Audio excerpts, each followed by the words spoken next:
We're going to talk tonight about what we do in the face of adversity.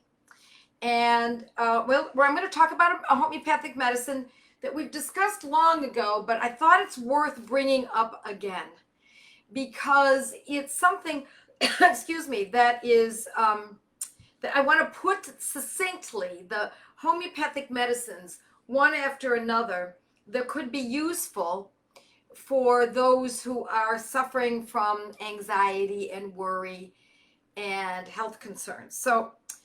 If you listen to Jordan Peterson, and if you don't, boy, I would really check him out if I were you, especially if you have sons, because he has a real affinity to young men. Older sons, but, even younger ones as well, sometime around adolescence or so. And he has a book titled The 12 Rules for Life. Excellent book. I've been following him. My sons have been following him for many years. Before his book even came out, as a matter of fact. He's a professor at the University of Toronto, and we lived in Buffalo, or I used to live in Buffalo. My sons still live there, and so it's just a hop, skip, and a jump, and they would go up and watch him in his presentation. So if you listen to him, Jordan Peterson, he says that you need to make your bed. And I love that because it's a simile for something bigger than that. It seems like something small and almost trivial, but I actually don't think it is, and I'm sure that's what he's saying too. It means establish your day. The moment you get out of bed, do the first thing that you're supposed to do, and that is make your bed. So that when you come back into the bedroom after you've gone into the bathroom, that's the first thing that looks complete. It's one complete act, an easy act. And so I was thinking that a lot of what we've been going through in the world and in our country is a matter of perspective. At first it didn't seem that way. At first it seemed as though, oh my God, we are all doomed. We're all going to die. That's what it sounded like. That's what Fauci was saying, not exactly, but if you read between the lines, that's what the WHO was saying if you read between the lines. And so I said, something seems strange about this. It just really sweeping across the entire earth, really? So my husband was really on that with me, and I think I've talked about this before. He said there is something off about this. This is not making sense. So every day I have to share this with you. I swim every day, and I have to share this with you because today was the longest open water swim I've ever done. It was 7/10 of a mile in the ocean, parallel, of course, to the beach, I would hope. And while I was in the water, it was a pretty calm day. It crossed my mind. I was not in shallow water. I was over my head because as I was kicking, I didn't want to touch a rock or hit the sand. I wanted to be high enough. I wanted the water to be high enough so that I could be certain that I had no obstruction. And as I was swimming along, I said to myself, I could look at this water as treacherous. There are unknown creatures in this water. I can't see them. And if one of them came up to me and bit me, it could be pretty serious. It could even be deadly. The current could take me off. I didn't have any floating gear, although I just purchased myself a buoy so that boats can see me, and I don't go that far out, but the boats can see me, and also if I get tired, I can hold on to it if I needed to. Although I'm pretty buoyant. I just kind of flip over on my back and I can paddle along. But if the waves become big and water spout comes in, who knows what can happen in the ocean, right? So it could be treacherous. I could drown. There's no doubt about it. Or, I said to myself, I could look at this as, by the way, when I'm swimming, that's when I pray. That's when my concentrated prayer comes in. And so, or I could look at it as this is an opportunity, as I know, to connect to the Lord and to make this a very beautiful time. The sun was shining, and make this a joyous moment. Instead of looking at it this way, I can look at it that way. Or I could look at it as neither here nor there. It's meaningless. I'm just swimming. That's all I'm doing. I'm just getting my exercise. I'm just getting fresh air. That's it. So there are many ways that I could have approached that today. And so if I have to live in this world, and I'm here, I'm stuck here for a while, we all are. If I have to do that, I think I'm going to choose which way I'm going to think. And so my thinking then is a matter of not what's coming in at me, not what is told to me, not what is forced on me, but rather what I choose to think. Now, this is my point of view in life in general, but I'm not always good at it. I'm going to be honest. There are plenty of times that I am frightened or worried about my family, worried about what's forthcoming in medical freedoms, nationally, statutorily, internationally. That is one of my, if I have to be worried about anything, that's usually what I worry about. My clients, worry about that in relationship to my clients and my students and you, my community, my little community. That is a concern. But if I concentrate on it, I'll go down, and I'm no good. I will go down into those depths, and it can take me a long time to climb out. So that's when I realized long ago, I'm not going to allow it. I don't want to be manipulated by other ideas. I don't want to be frightened. I don't want to worry about our freedoms. I want to do what I think is the right thing to do as best I can. I don't always do the right thing. Didn't do the right thing a lot more when I was much younger. And so I choose the words that I want to think. And so that's why prayer helps me, because it keeps me focused on the lofty and the good. And it keeps me from going down the wrong pathway. So a couple of other things that I count on. I count on associating with certain people. We do get to choose. Now with our family, we don't get to choose. But I try to instill this in my family. And I'm fortunate to have a husband who thinks similarly to me. And so I choose to spend a lot of time with him. And it's something that I'm very grateful for. But I also, if you read my blog this coming Sunday, is it this Sunday? Father's Day? I think Father's Day is this weekend, this Sunday. You'll get an idea of the way that I think in terms of marriage. I think it's about giving, not expecting. It's about giving and giving and giving, because the more you give, the more you get back. But that's not the point. The point is giving. And so I think that helps keep a marriage buoyant, not unlike my 0.7 of a mile swim today. And I choose my mentors carefully.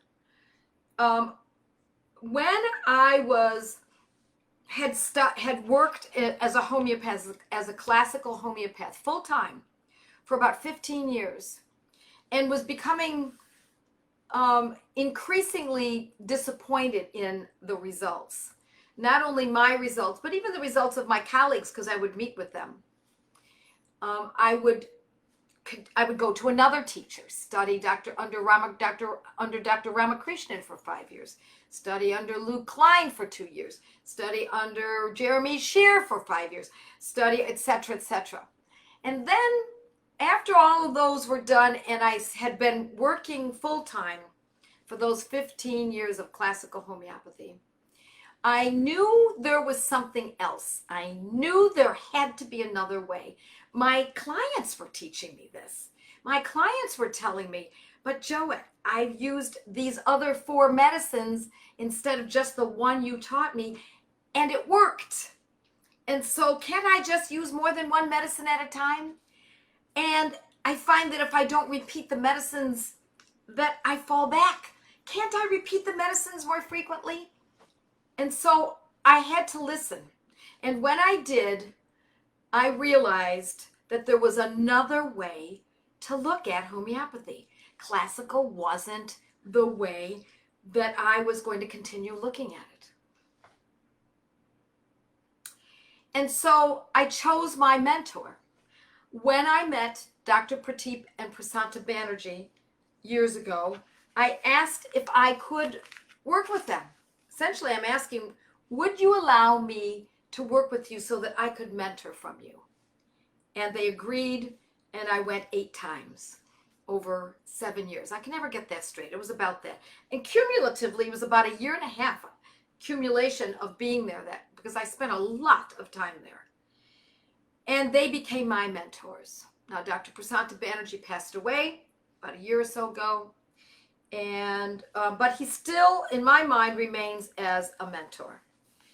And also, while I was in India, there were others. There was Dr. Sharma, Vivekta Sharma, was a mentor of mine. She helped me a great deal understanding this way, this new way of thinking in homeopathy. Raju, I can't remember his last name. His first name is Dr. Raju. I can't remember. He was a great mentor for me. There were others too. And I chose them carefully for a couple of reasons. Not only because they knew more than I did in this paradigm, but also their attitudes. They have can-do attitudes. And if we don't choose our mentors properly, and we don't look to people who have that ability, it will sink us. We will not be buoyant. And when those thoughts, those ideas that Fauci was putting out there, and the WHO, and what Bill Gates talks about, keep coming in, I have to stand porter at my mind and understand it so that I can be smarter from it and then kick it out and replace it with something else. I have to replace it with swimming, prayer work, my family, you, my friends here, my friends in real time, in physical time, my neighbors that I'm getting to know here who I like so much, walks on the beach, my delving into a case more deeply, a case that I'm trying to crack, thinking about it at night when I go to bed, pondering it so the next morning I might have a better answer. I have to stand like a porter at my mind and kick out those thoughts that come in. And as they come in, it holds for sometimes only for a moment, and then the bad thought comes back in again, the scary thought, health, freedom, our human rights, our freedoms being taken away potentially, and I have to put that porter, stand him up firmly again. So it's a measure against manipulation. And if we don't stand firm in our thinking, I can absolutely guarantee that the force, whatever force it is, left, right, middle, wherever it's coming from, it will come in and swoop us up. It is very easy for them to press against something soft. So we have to be firm and strong and not let ourselves be manipulated. What is my other method? My other method is to be prepared. And I talk about this ad nauseum, don't I? We have to be prepared. If nothing else, it's pleasurable. So if there's pleasure in it, why not? Instead of buying a cafe au lait, buy homeopathic medicines. Instead of watching a movie in the evening, even though that can be pleasurable, study a little more homeopathy. Look something up to help your dog. Look something up on my blog, or just Joette Calabrese and whatever the condition is. Arthritis, Joette Calabrese fever, whatever it is, and help someone in your neighborhood, in your sphere, with people you work with, your husband, your children, your grandchildren.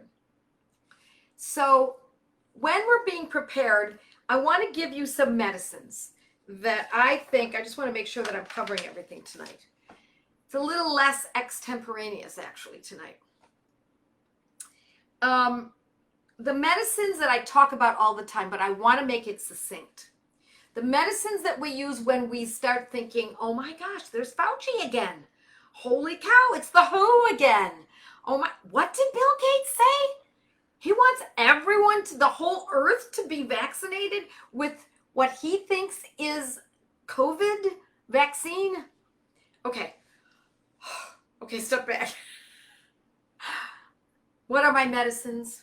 Ignatia 200. And I say it all the time. But the reason I say it all the time is because it is a ubiquitously used medicine that we can find valuable in so many circumstances. I give it to Buster when my husband leaves, because otherwise Buster is a wreck. He's so attached to him. Ignatia 200, if you find a bird on your lawn, a robin that's been injured, start with Ignatia or Aconitum for the injury and the shock. So the next one is Aconitum, called sometimes for short aconite, Aconitum. And the beauty of these medicines is that because they're Latin, they are phonetically perfect, very easy. Aconitum, Aconitum, Aconitum, Ignatia, Ignatia. Aconitum. And I use all of these medicines I'm talking to you about tonight are 200C. If you only have a 200X, fine. Most people are using 200Cs these days. Or Cs, I should say, are used these days more often than X's in general. So, Aconitum 200. That's the medicine that you fall asleep and you're startled in the middle of the night. You wake up, oh God. A dream, or maybe it wasn't a dream, but it's, just something feels unrestful, unsettled. And we don't want to go too deep into what the meaning is in our lives in terms of why this could have happened. If it's obvious, okay, but don't make it too esoteric. Don't say, well, it must be that that's because my adrenals when I was 12. Don't go that far. It is what it is. You wake up in a startle, it's most likely going to be Aconitum 200. The next one I talk about often is Aurum. Aurum, gold, A-U-R-U-M, Aurum, or metallicum, same thing, 2 words, or just call it Aurum. Aurum 200, excellent for feeling. Someone just wrote to me, where was that? One of my forums, maybe it was on Facebook. Someone said, what do you use for someone who is despairing and doesn't want to live and feels as though everything is wrong? It's not just that we were all locked in. It's not just that we have people who think they know best in our public health policies and want to impose them on us. It's not just that you can't get to work, or your children are you can't see your children, or you can't see your grandmother. It's not just, it's also that, boy, life just doesn't seem so good, and I'm gaining weight, and I'm et cetera, and that's all lining up to equal a sum total of despair or depression. It actually doesn't even need to be any of those things. It actually can be as simple as, I'm so fatigued, I'm so overwhelmed by life, I can't take it anymore. There are sometimes suicidal thoughts related to this medicine, and Aurum is the medicine that we use. Aurum metallicum, 200. Now, Ignatia we use twice daily. Aconitum we might use twice daily for a while. Aurum metallicum is different. We like to use this. This is what I learned from Prasanta and Pratit Banerjee. I've always used Aurum. I've known about Aurum. I know about all these medicines, but what they gave me was in a precise frequency. So in Aurum metallicum, we usually use that every other day or every third day. I know people say, but I really feel it every day. No, really, it works better when it's spaced out a little bit over a period of time. That's Aurum metallicum. Sometimes, along with Aurum metallicum, if there's depression, we might need a second medicine. And that is Coffea. Just the way it sounds. Coffea. The second word is cruda. Coffea cruda, but you needn't know that. It's simply Coffea is good enough, 200C. That is used twice daily. That's for anxiety. If there is anxiety and the depression is absolutely overwhelming in someone that you know or love or yourself, then you're going to use the Aurum 200 every other day and Coffea 200 twice daily. So they're simultaneous, not at the same moment in your mouth, but in the same schedule. Should you be interested, I go over all of this in great detail in my course called Mindful Homeopathy. But I want you to know this anyway. You just need to know this. And in my course, I try to teach it in as much of a lively fashion as I can. But even if you just get these few medicines I'm talking about tonight, you will be ahead.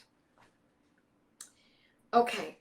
Coffea can also be used, by the way, folks, independent of Aurum metallicum. It's great for the mind is busy, just like if you've had too much coffee, can't go to sleep, busy. Or it's also going to be used for someone who indeed drinks too much coffee. Not a bad idea, right? To antidote it. Now we're using the actual substance that causes it to in homeopathic form. That's actually called isopathy. Just let me tell you parenthetically about that. Not that that's all that important, but it is a great medicine for a very, very busy mind, especially with anxiety and also waking in the night. Now I'm going to go to a medicine that is very specific that I taught from my Materia Medica when we were going through the Materia Medica, and we're going to start this up again. I'm really looking forward to getting off of this COVID thing. I can't wait till this is over.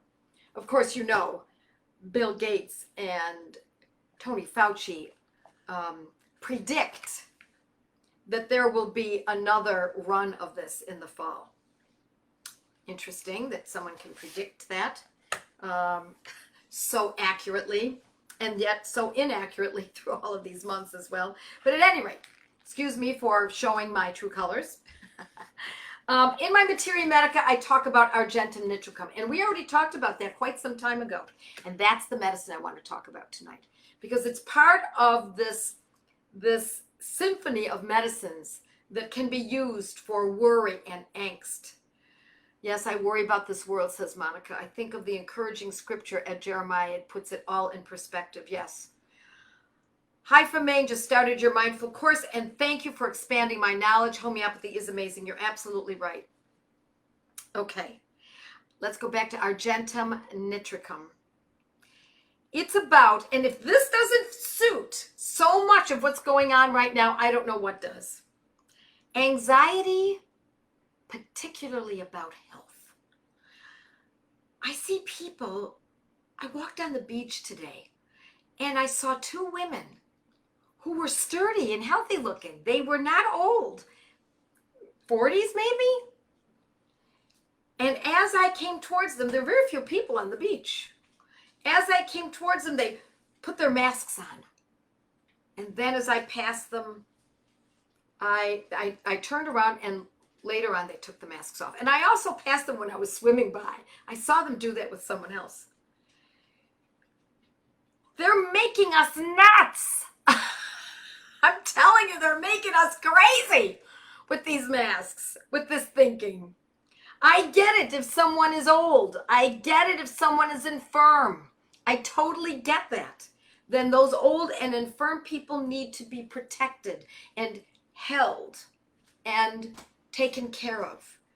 But I'm sorry, I think I'm seeing young people wearing masks in their cars and on their bicycles. Argentum nitricum, anxiety about health. Fears in general, many fears. Suggestibility. Boy, if that doesn't fit this scenario, I don't know what does. Someone who's easily has suggestibility. Morose, despairing. Argentum nitricum, Argentum, Argentum nitricum, or arginate. You can just say arginate and you will find the information. Anxiety on waking and can't face the day. Argentum nitricum. Again, 200C.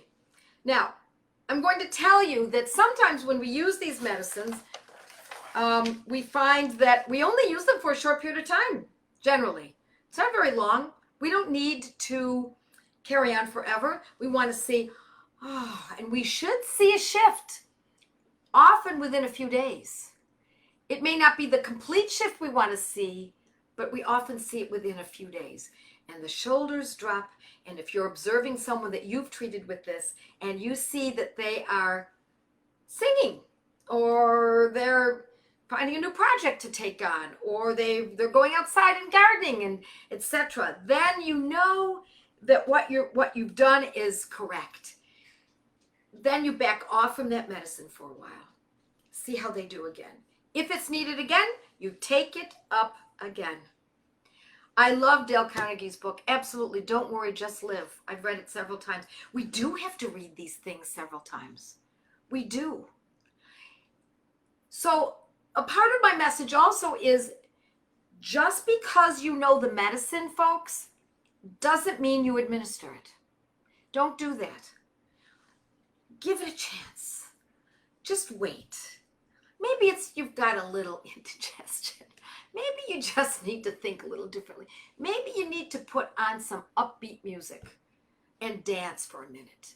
Maybe you need to contact someone on Zoom that you haven't seen in a long time. Maybe you need more sunshine. Maybe you need fresh air. Maybe you need some pasta fazool. Maybe you need something just a little different.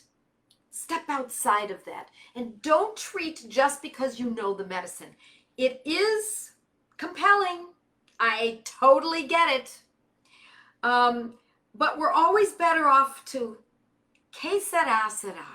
Let it just be. As Dr. Prasanta Banerjee once said to me, actually he said it to a patient and then he turned to me because it was in Hindi, and Sanskrit, and he said, take your illness in stride. Don't point it out to yourself. Take the sorrows of the news in your stride. Let it roll off your back, just like a duck. Otherwise, we will carry the burdens of the world. And remember, folks, do you remember years ago when all we had was one newspaper or two newspapers in the town in which we lived and one television station that we all watched, maybe two, and we would get a little bit of news. And so the news was basically what was happening in our little city or big city in our town. The only time we heard what was going on a national or international level was when it was really big. And I think that kept us protected. Our psyches were not thrown all over the place. So I just have to tell you this little story. 2 days ago, I was looking for a patio set, a table and chairs for my patio. I actually have a set, but it's all rusted and I need to replace it. And so I went into this patio store and I found this, as I walked in, the man behind the counter had a mask on. I said, do I have to put a mask on? He said, yes, you really do. I said, okay, no problem. He said, why would you not want to do that? And I said, because I'm not afraid. And he said, oh, well, I believe in the science. And I said, well, the science is really contradictory. Very contradictory. Well, I believe in the numbers. And I said, the numbers are contradictory. And I've never trusted numbers. That numbers are very easily manipulated, especially if you happen to have a stake in the numbers. And he said, yeah, but you don't understand. And he was kind of getting a little upset. He said, you don't understand. I'm 68 years old and I've got high blood pressure. And I said, I'm 68 years old. And you know what? You're giving me your high blood pressure. I think what you've got is contagious and no mask on earth will protect me from your thinking. So I said, okay, we're done. Well, let's just go look at the patio sets. So I decided to make a change in my thinking right then and there. Let's talk about something fun. I think it would be fun for me to buy a table and chairs for my patio.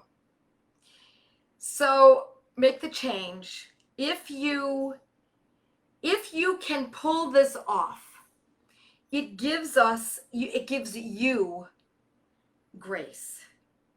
And it can give you a sense of girding and foundation. And others will see it, perhaps for that, but perhaps maybe they see it as more like a je ne sais quoi. There's something about you that's just a little different, that you have the ability to look past and still stay firm in the good and the lofty and the great in life. And you'll have an edge up. And so I'm not taking questions tonight. I thought I was going to. Coffea for difficulty falling asleep, you bet. And aconite for waking from the sleep, especially like this. God bless you for sharing. Thank you. God bless you for being here. And might you use Aurum along with that? You can't. I'm glad that question was asked, and I wanted to just take a quick glance because I knew that question would be asked. I would urge people not to use all of these medicines or even two of them, except for the potential of Aurum and Coffea. Would not use Ignatia, Aurum, and Coffea. I would not use Aconitum and Aurum and Coffea. So stay with the only two you can mix in terms of using them in the same schedule would be Aurum and Coffea. And so with that, I say, God bless all of you. And it's been great, as always, to see all of your names and some of your faces. Good night, everyone. Bye.